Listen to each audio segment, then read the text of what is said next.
உங்களுக்கு ரொம்ப லேசியான ரொம்ப ஒரு மொக்கையான ரைட்டிங்னா பார்க்கணும்னு நினச்சிங்கன்னா இப்போ ரீபூட் போய் பாருங்க. அதில் வந்து பார்த்தீங்கன்னா நம்ம கெவின் அவனை பொறுத்த வரைக்கும் அவர் ஆஸ்மா சின்னம் தான் கிடையாது, அதாவது அந்த பவர் சின்னம் தான் அப்சர்வ் பண்ண முடியாது. அவர்கிட்டயும் பென் மாதிரியும் வந்து ஆம்னிட்டிசம் தான் இருக்கும். அது என்ன கதைனா இது எப்படி வந்துச்சுன்னு சொல்லிட்டு சொன்னா வச்சுக்கோங்களேன், செம்ம காமெடியாக இருக்கும். அதாவது பார்த்தீங்கன்னா இந்த இடத்துல லைட்டாக ஆல்பிடோ ராஜின்னு வந்து எடுத்து வச்சிருப்பாங்க. அதாவது நம்ம கெவின் வந்து பார்த்தீங்கன்னா ஒரு 11 வயசு பையன், ஸ்கூல் படிக்கிற பையன், எல்லாரையும் புள்ளி பண்ணிட்டு சுற்றி இருந்துருவான். பென் வந்து புள்ளி பண்ணுவான். அவனோட கனவுல வந்து பார்த்தீங்கன்னா வில்கேட்ஸ் வந்து ப்ளூ பிரிண்ட், அதாவது ஆம்லெட்டிச்சோட ப்ளூ பிரிண்ட் வந்து அவன் கொடுத்துருப்பான். அதை யூஸ் பண்ணி வந்து பார்த்தீங்கன்னா இந்த 11 வயசு குட்டி பையன் வந்து பார்த்தீங்கன்னா கார் கேரேஜில் இன்னொரு ஆம்லெட்டிச்சம் தான் உருவாக்கியிருப்பான்.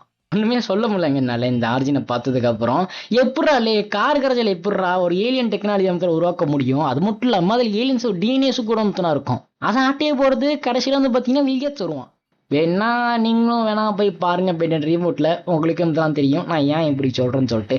இந்த மாதிரி இன்ட்ரெஸ்டிங்காக வேணும் பார்க்கணும் லைக் பண்ணி சப்ஸ்கிரைப் பண்ணிச்சோங்க. இன்னொரு வீடியோ சந்திக்கிறேன். பாய்.